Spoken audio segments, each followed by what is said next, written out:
Prisuhan nga gibalhugan ni SPO2 Adonis Dumpit sa Abuyog, Leyte, nasunog. 11 ka mga piniriso, wala mahibaw ikon nakaiskapo o nangamatay. Partido Una sa Kabisayan, ilusad ni Vice Presidente Jejomar Binay dinhi sa Sugbo. Public Transportation Operator sa Sugbo supak sa paghatag og prangkisa sa mga bag-ong bus nga mobiyahe gikan Talisay ngadto sa Mactan Airport. Dinamitero nga responsable sa pagdinamita sa usa ka diver nadakpan sa kapulisan.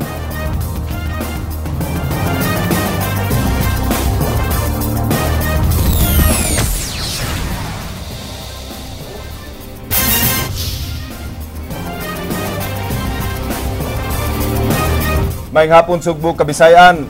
Regional launching sa mga kandidato sa Partido United Nationalist Alliance ni Vice Presidente Jejomar Binay sa Kabisayan gihimo kaganiha dinhi sa Sugbo. Ang supporters sa una nagikan pa sa lalawigan sa Bohol, Negros Oriental, Siquijor, Biliran ug Capiz. Ang aksyon sa politika gisundan ni Jinky Rosit. Sayo nga nagtigom din hisod sa Cebu Coliseum ang libuan ka mga supporters ni Vice Presidente Jejomar Binay ug Cebu City Mayor Michael Rama alang sa Visayas-wide launching sa partidong United Nationalist Alliance kun una.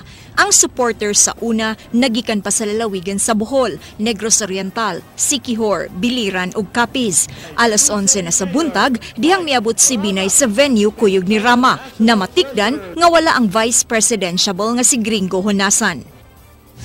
Daog na! Daog na! Si Jojo Binay, si Gringo Honasan, og tanan nga una. Bana-bana sa organizers, miabot og 10,000 ang mga mitambong nila nga supporters. Atul sa programa, gipaygayon sabang oath-taking sa mga miyembro sa una. Sa mensahe ni Binay sa katawhan, subli niyang gipaybaw ang plataporma de gobyerno sama sa trabaho, serbisyo ug ang pagtabang sa panginahanglan sa mga kabus ug dinaog-daog. Kailangan ng kakayanan at karanasan sa pagpapatakbo ng bansa. Pero kasing halaga ng kakayanan at karanasan ang pagmamalasakit sa ating mga kababayan, lalo-lalo na sa mga mahirap. Namatikdan sab nga way bisan usa ka representante gikan sa One Cebu ang mitambong nga nailang supporter ni Binay kaniadto. Si Toledo City Mayor Sanyo Usmeña nga kanhi LP bukal nga mipaybaw siyang suporta ni Binay. Jojo Binay went to Toledo 3 times. Marohas, wagali pakita dito. Wag yung kayuhan ditong nakita. Gikan kang Grabo, kang Pinoy, or gikan kang Gamide, or gikan kang Rojas. Arime sa mutabang ka na mo. Si Mayor Michael Rama nga mo'y regional coordinator sa una, nalipay sa kalampusan sa ilang kalihukan karon. Jejomar Binay!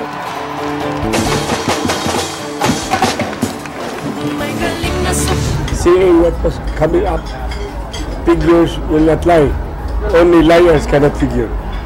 The imagery would always paint 1,000 words, and that's why I can usually think of painting you.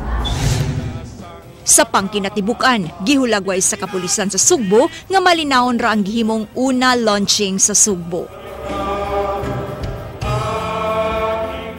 Alang sa aksyon, Bisaya, Jinky Rosit, News 5. Subling gipahinumduman karon sa hepe sa Cebu Provincial Police Office ang tanang police units lukop lalawigan sa Sugbo nga magpabiling neutral sa ilang trabaho nunot sa nagkaduol na nga nasudnong piniliay. Gipahinumduman ni Police Senior Superintendent Noel Guilliamac ang tanang pulis sa lalawigan nga non-partisan sila ug dili magpadala sa mga politiko, ilabi na sa pagpatuman sa kahusay ug kalinaw sa tagsa-tagsa ka jurisdiksyon. Ning bag-o lang nakadawat og impormasyon si Guilliamac nga may mga politiko nga posibleng gamiton ang mga nahitabong krimen aron ilabay nila sa kaatbang nila sa politika. Giklaro ni Guilliamac nga di magpapekto sa ilang trabaho ang kapulisan ug ilang barugan ang pagka non-partisan. Let the justice let justice go on without being affected by political parties.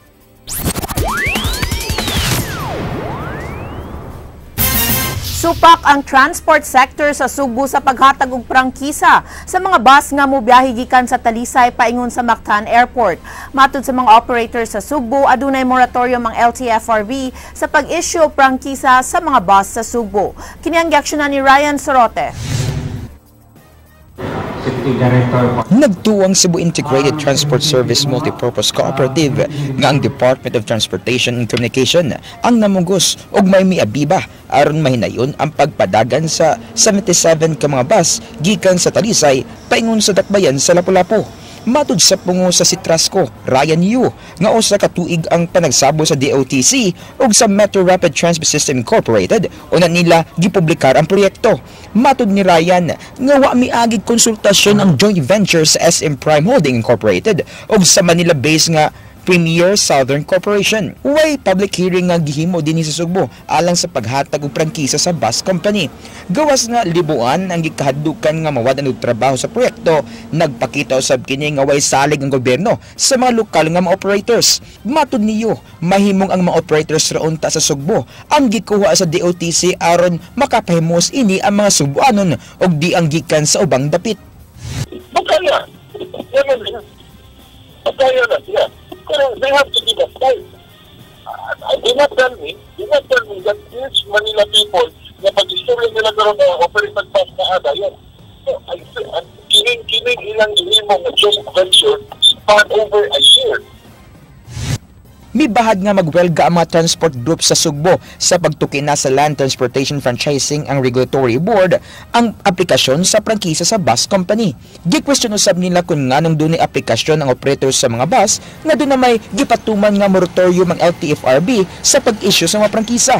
Matud niyo, way igong dan ang South Road Properties alang sa mga bus nga mo resulta lang sa grabe nga trapiko. Gipasigarbo sa operator nga Metro Rapid Transport System ang mas lapad ug hamugawing nga bus sa pag-inspeksyon ni Transport Secretary Joseph Abaya. 31 sa 77 ka mga bus ang magsugod nag-operate sudbuhan ug ang nahibilin padaganon sudud tuig. Maka-accommodate og dulan sa gatos ka mga pasahero ang bus. Ang pliti sa bus gikan sa 25 pesos hangtod sa 75 pesos. Ang mga bus muagi sa ablihan unya nga SMC Side Mall sa South Road Properties. Show that in Cebu, kaya natin mag-lead in terms of trying to bring in a more modern transport system. Alang sa Aksyon Bisaya, Ryan Sorote, News 5. Notadong pusher sa lungsod sa Minglanilla na dakpan sa hiniusang operasyon sa kapulisan. Kini ang giaksyonan ni Ray Pasaporte. Tulo ang nadakpan ug usa na kaiskapo sa dungan nga managlahing anti-illegal drug operations sa kapulisan. Ang drug raid gihimo sa Regional Anti-Illegal Drugs Special Operations Task Group ug Provincial Intelligence Branch sa Sitio Tabay sa Barangay Kalahuan sa lungsod sa Minglanilla. Duha ka search warrant gi-issue ni Executive Judge Soliver Peras sa Branch 10. Batok nila ni Perlita Digulyacion alias Lita og Leonila Riruma gumikan sa paghupot ug pagpamaligya sa gidili nga drogas. Si Digulyacion nadakpan sulod sa iyang balay samtang nakaikya si Riruma. Nadakpan hinuon ang bana ni Riruma nga si Carlito ug ang bayaw ni ini nga si Oliver Apas. Sulod sa kwarto ni Digulyacion, nakuha ang mga shabu, timbangan ug resibo nga dunay dagkong kantidad nga gipadala ni ini. Sa pikas kwarto ni ini nakuha ang usa ka KG9 machine pistol, lakip sa mga bala sa kalibre 45 nga pistola ug shotgun. Mukabat sa 900,000 pesos ang shabu nga nasakmit sa kapulisan. Si Digulyacion nang himakak nga iya ang mga ebidensya nga nakuha. Pero gimuha ning kaugalingon nga balay. Ako ni kakuha kay knowledge ani sa gidaghanon sa bulto wa ka kahibaw na maobita nga wala ako nang ikon sa kongregado kay ako tagsa naman kung ano dire ko. Susihon sa kapulisan ang kasayuran nga gikan sa prisuhan sa Muntinlupa ang shabu nga gibaligya ni Perlita Digulyacion. Atuan na priso iyang bana human nadakpan ni adtong 2005 apan gihibmakak ni Perlita nga nalambigit iyang bana sa negosyo sa droga sa prisuhan. tinuod ni nga gikas monte ning iyang supply. Mao'y informasyon nga nakuha na to. Ato pa na-verify kung unsa gyud ka tinuod. Murag ang kuan magudiri sa mga tao. Nakapon saon ta ngani ko ako gyud idea ana nga kanang ang ako lang kita diri magbantay ta. Kung mahimo adto ta sa mangreport lang ta. Muna diri na mo rin ako nga mga pulis, ana ako tabangi ko nila sa ko ang barangay. Gihulagway sa kapulisan nga lisud-sudlon ang panimalay kay sa gawas palang daan. Dunay gate ug lock. Kun mo palit og shabu, kinahanglan pinduton ang doorbell sa gawas. Ang shabu og kwarta nga gipalit, ipagira usab sa lungag nga gituyo gyud sa paghimo. Niining balay nga gipanag-iusab ni Digulasyon. Ang bana ni Leonila nga si Carlito ug bayaw nga si Oliver nakuhaan usab og mga pakete sa shabu nga mo kantidad og dulan sa 200,000 pesos. Kwarta nga dulan 400 pesos nga gituang halin og duha ka armas ug mga bala. Giangko ni Carlito ang armas nga giprinda sa iya ug napugos siya sa pagdawat niini. Human sa nahitabo nga pagpangrakrak sa miaging duha ka buwan. Wa ang kuna ni Carlito ang shabu. So kano sa alday nimo ni na acquire ang armas? Mulai tay ano tulok adlaw paron. Tulok adlaw. Pero kaning shabu sir? Dulu kibaw na. Ha? Kibaw na shabu na kasi. Alang sa Aksyon Bisaya, Ray Pasaporte, News 5.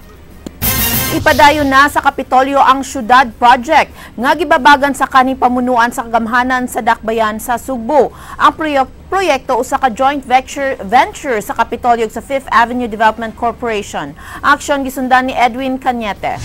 Atubangan sa mga sakop sa Provincial Board, nagpinirmahay ang kadagkuhan sa 5th Avenue Property Development Corporation o ni Gobernador Hilario Junjun Davide. Nagkasabot ang duha ka panig nga ipadayon ng ilang joint venture alang sa usa ka mixed-use development sa luna sa Kapitolyo nga nahimutang sa tunga sa IT Park ug dalan sa Manilad. Ang kasabutan usa ka build, operate, transfer sa pagtukos sa Syudad Project nga mukantidad og 1.8 billion pesos. Si Michael Dino sa 5th Avenue na mahayag nga ila karon nga gipanikamutan nga sunod tuig ila na kining mapabarog. Yes, right. Then maybe we add few others. When will we be starting the soon? Abangan na lang. Si Gobernador Junjun Davide nagkanayon nga wala siya nakitang problema aron babagan ang proyekto. Usap tong Korean to sayo ba? That's why I naniguro gyud ko nga katong agreement nga gipirmahan rong bago, doon ang gyud ko'y authority sa provincial board. Kaysa una wa may authority sa provincial board. Alang sa Aksyon Bisaya, Ed Cañete, News 5. Sa mga balita sa gawas sa nasud. Mga opposition forces sa Kosovo Parliament milabay og tear gas atol sa ilang sesyon. Usa ka sakop sa Parliament na kuyapan samtang duhang gidala sa hospital. Ang oposisyon miprotesta sa pag-establish sa Serbian majority municipality sa Kosovo. Lakip usab nila nga giprotestaan ang kasabutan kabahin sa border sa Kosovo ug Montenegro nga sakop sa kanhi Yugoslavia. Usa ka babae nga miyembro sa Parliament na kuyapan dihang gilabay ang tear gas samtang lain usab ang duha ka babae nga magbabalaod gidala sa hospital. Ang Parliament kanunay nga gipakgang sa ilang trabaho sa mga sakop sa oposisyon. Lakip nini ang pagpugong sa uban nga mga sakop sa Parliament nga makasulti. Sa milabayng semana, gilabay og itlog sa mga sakop sa oposisyon ang ilang Prime Minister dihang makigpulong na unta kini atubangan sa Parliament. Ang kagubot sa Parliament nagsugod dihang napirmahan niadtong Agosto ang duha ka kasabutan nga wala mauyuni sa oposisyon. Ang Serbia ug Kosovo adunay kaligutgot sa usag-usa sukad mideklarar og independence ang Kosovo gikan sa Belgrade nga gisupak sa mga Serbians. Ang United States nagplano sa pagpadala og mga warships sa mga artificial islands nga gihimo sa China sa mga disputed Spratly Islands. Usa ka US official mibutyag nga ang mga warship musulod sa 12 nautical mile zone nga giklaim sa China nga ilang teritoryo. Naghuwat na lang sila og approval sa Obama administration. Usa ka US defense official nagdumili sa pagkonfirmar nga aduna nay desisyon nga nakab-ot. Ang US Assistant Defense Secretary mitestify sa Kongreso nga andam na ang tanan nga ang mga options nga ilang buhaton. si US Defense Secretary Ash Carter misulti sa milabayng buwan nga ang mga US mo-operate sa bisan asa nga lugar subay sa international law. Niadtong Mayo, ang Chinese Navy mi-issue nga og warning sa US surveillance aircraft dihang may-operate kini duol sa mga artificial island sa China. Matud sa commander sa US Forces in the Pacific, dakong hulga sa rehiyon ang mga pagtukod sa China sa mga buildings o runways nga mahimong gamiton sa military. Sa testimony ni Admiral Harry Harris sa US Congress, ang United States kinahanglan na nga mo-challenge sa claim sa China sa teritoryo pinaagi sa mga pagduol sa mga isla. Gawas sa China, ang teritoryo giilugan usab sa laing 5 ka mga nasod nga naglakip sa Pilipinas, Vietnam, Malaysia, Brunei ug Taiwan. Gihimakak sa Russia ang balita sa CNN nga ang mga Russian missiles nga mi-target sa mga ISIS didto ra kutob sa Iran ug wala makabot sa ilang target sa Syria. Ang US State Department mipadayag usab sa mga dili nga ma-confirm nga report sa CNN. Ang American broadcaster mipadayag nga nakuha nila ang mga kasayuran gikan sa duha ka mga sources nga wa nila panganli. Ang Russian Defense Ministry spokesman nagkanayon tanan ang nga missiles nga gibuhian gikan sa Caspian Sea nakaigo sa ilang mga targets. Matud sa Defense Ministry sa Russia, nasurpresa lang ang wala mahimot ang United States sa precision strike sa ilang mga missiles. Matud sa Russia, dili usab may tabo ang mubuto ang mga iyaha sa mga targets nga lagyo kayo sa usag-usa. Ang Iran Defense Ministry mipadayag usab sa nga wala sila'y kasayuran nga dunay mga missiles nga na-crash sa Iranian territory. Niadtong Miyerkules, 4 ka mga Russian naval ships dito sa Caspian Sea mitira og 26 ka mga cruise missiles sa mga target nini nga Islamic State sa Syria. Ang mga missiles miagi sa mga nasod nga Iran ug Iraq. Sa wala pa kini miabot sa ilang mga target sa Syria nga adunay gilayon nga 1,500 kilometers ang military operation sa Russia sa Syria nagsugod niadtong September 30 alang sa pagtabang sa kagamhanan sa nasod nga gitabangan sa 4 ka pundok sa mga rebelde. Usa sa mga pundok sa mga rebelde gipaluyuhan sa United States nga buot mutangtang sa Syrian President Bashar al-Assad.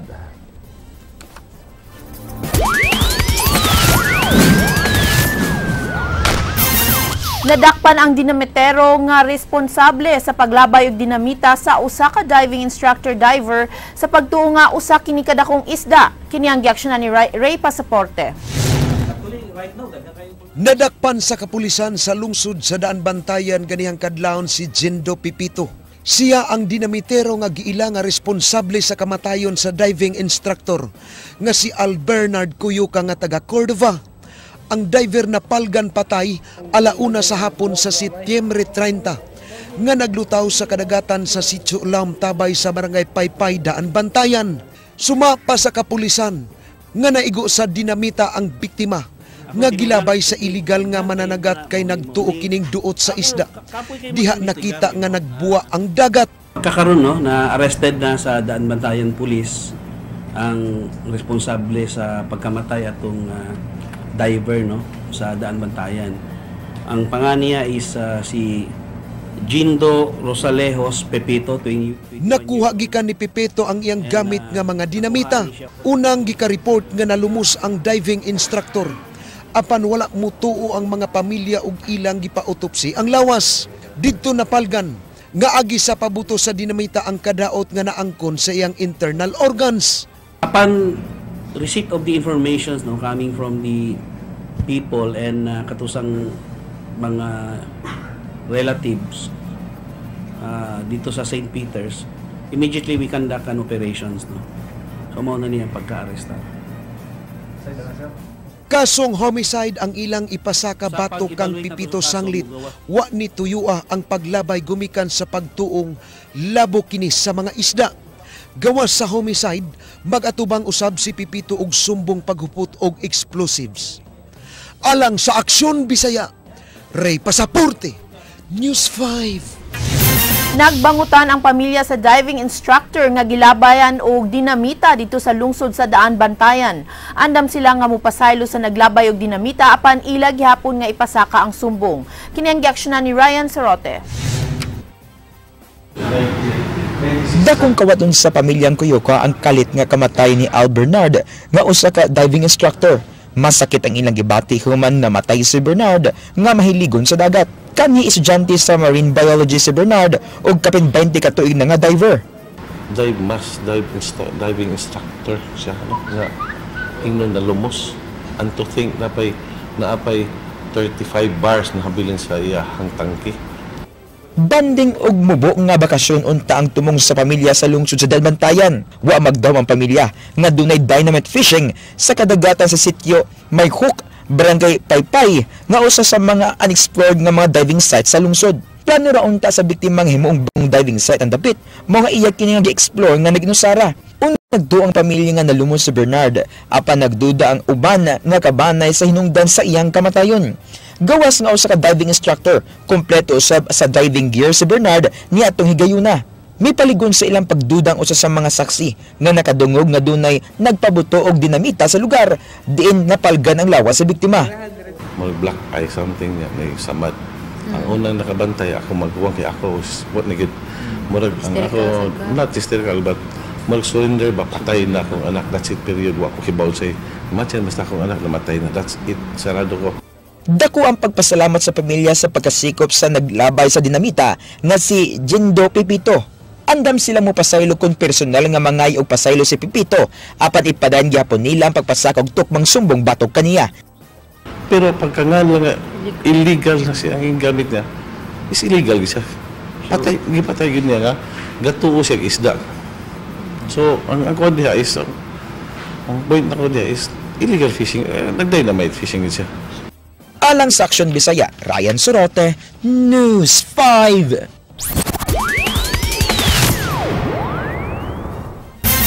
Gibantayan sa City Disaster Office sa Dakbayan sa Mandaue ang mga nagpuyo sulod sa danger zones daplin sa Butuanon River. Ang mga namuyo gitanyagan na og mga relocation sites apan nagmagahi sa pagbalhin. Kini ang aksyonan ni Ryan Sorote. Way puwas ang pagbantay sa Mandaue City Disaster Risk Reduction Management Office sa unom ka mga barangay nga giagian sa Butuanon River. Matod sa Disaster Office, sagad sa mga namuyo duol sa sapa, nasulod sa 3 meters easement zone nga gitagan og relocation site. Nahigmata ang dakbayan sa problema dihang gianod ang usa ka lalaki sa kusog nga bulog sa tubig sa sapa. Namatikdan usab nila nga mas midako ug mas mikusog ang bulog sa tubig sa sapa panahon nga mukalit og bunok ang uwan. Naanay portion diha nga click ba kuyaw sa kanya na mga residente diha nga nagpuyo. So mao ginay atong priority diha nga once nga na tay mga weather disturbances ato gina silang kanon paybawon ginamo ang mga barangay captains dayon. Ang Barangay Tabok ang gitutukan karon sa dakbayan tungod kay kinira ang bugtong lugar nga doon na pay mga illegal settlers sulod sa 3 easement zone. Problema usab nila mga residente nga gahi og ulo nga pugos mo gamit og mga balsa paglabang sa sapa. Matod sa City Disaster nga dunay tulay nga mahimong agian aning mga residente apan ang uban kapuyen og mogamit na lang sa ilang mga balsa aron madali ang paglabang. Kini ang gikadlukan sa syudad nga mahiaguman sa mga residente hilabi na karon nga kalit-kalit ang pagbunok sa kusog nga uwan sa hapon. Kana sila nabilin wa man na sila masud sa kuan di ara man na diri sila sa layo-layo na. Pero ana lagi sila agi going to kuan Pikas Tampi. Alang sa Aksyon Bisaya, Ryan Sorote, News 5. Giimbestigar karon kung unsay hinungdan sa pagkasunog sa Eastern Visayas Penal Colony sa Abuyog, Leyte. 11 ka mga piniriso ang wala na nila ikita human sa sunog nga nagsugod mga pasado alas 3:45 kagahapon. Dili nila matino kung unsa nay mga namising namatay sa sunog o nakaeskapo. Ang kayo napaong sa mga bumbero alas 12 na kaganihang tungang gabi. Ang sunog gikataho nga nagsugod sa maximum security building nga adunay 1,500 ka mga piniriso. Luwas ra ang mga piniriso nga nahimutang sa medium security building. Pagkakaron hugot nga seguridad gipatuman sa penal colony. Pabiling anaa sulod sa mga bilangguan ang mga high profile inmates nga naglakip sa napulo ka mga binilanggong nagikan sa New Bilibid Prison. Pipila usab ka mga binilanggo gikan sa dakbayan sa Sugbo. Atuan na gibilanggo sa Abuyog Penal Colony nga naglakip ni SPO2 Adonis Dumpit. Ang jail warden sa CPDRC mikonfirmar nga adunay mga piniriso gikan sa Provincial Jail sa Sugbo nga atuan nagserve sa ilang sentensya sa Abuyog Penal Colony.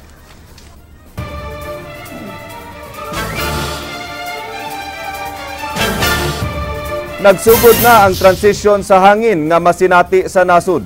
Gikan sa habagat musulod na usab ang amihan.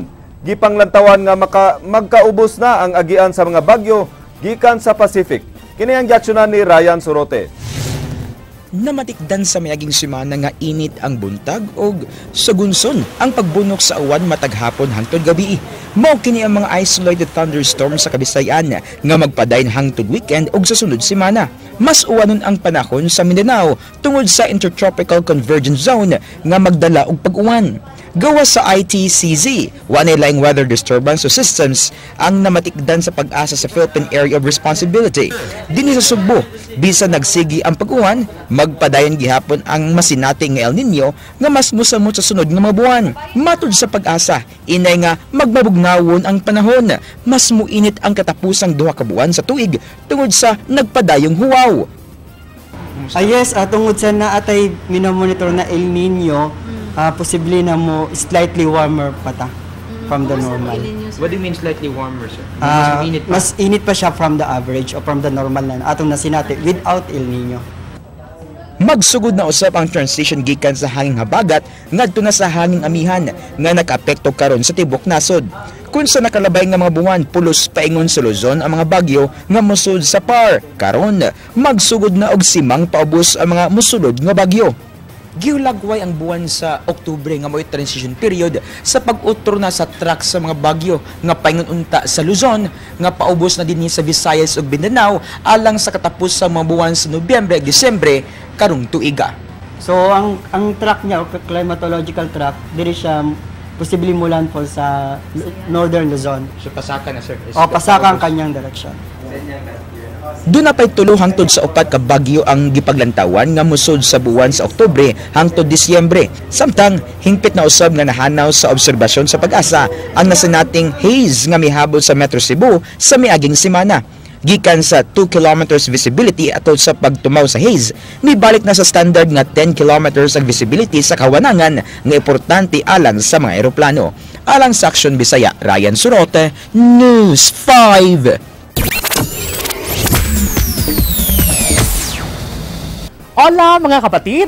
Human sa hingpit nga pagkahimugso sa bag-ong tower sa Golden Prince Hotel and Suites, gipaila na ang bag-ong trend sa pag-abi-abi og pagpaniribisyon ini sa ilang mga bisita uban ang culinary fusion nga mosalamin sa Cebuano Royalty Experience isip mo ay bag-ong disenyo sa ilang pinakabag-ong establishmento. Mayong pagabot sa Golden Prince Hotel and Suites.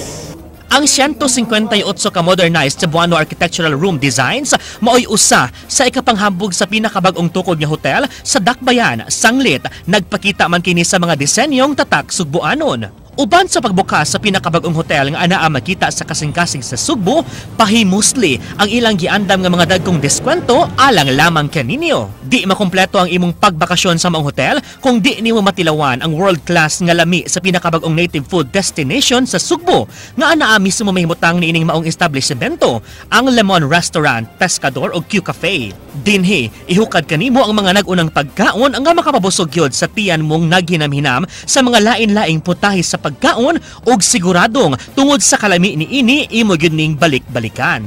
Ug syempre, luyo sa naglagiting nga kainit sa panahon, espesyal sab nga halo-halo ang ilang ikadalit kanimo. Sa natural ingredients mo gini magdalig lami sa ato pagkaon. Mga maabi-abihong staff, limpyo ug hamugaway nga mga kwarto, world-class amenities and services, lami ang mga pagkaon, dakong hawanan sa parking area. Pipila lamang kini sa ikapasigarbo sa Golden Prince Hotel and Suites, agig pagtimaan sa ilang kasaulugan sa ikasiyam ka tuig na nga pagpanerbisyo sa katawhan, isip nagunang hotel sa Sugbo nga nabantog sa dekalidad nga pagpanerbisyo ni ini. Pay us a visit here at Golden Prince Hotel and Suites. Enjoy our 9 Days Madness promo. Avail of our 50% in all a la carte and beverage menu at Golden Prince Hotel F&B outlets until October 9, 2015. Ang Golden Prince Hotel and Suites anaa mahimutang sa Acacia Street, corner Archbishop Reyes ni ining Dakbayan sa Sugbo. Ug mao kadto naglangkob sa atong Happy News ug Lights Camera Action Showbiz karong hapon hangtod ugma mga igsuon ug alang sa walay katapusang mga showbiz chismis uban ko ninyo matag alas 7:30 hangtod alas 9 sa buntag Lunes hangtod Biyernes sa Rated JP sa Radio 5 101.9 News FM Cebu. Alang sa mga nag-unang Happy News ug Lights Camera Action Showbiz kini si JP Laucot Serra ang atong word of the gay nagkanayon. Marami na ang naloko sa I love you, pero mas marami ang naloko sa on the way na ako. Ang gay!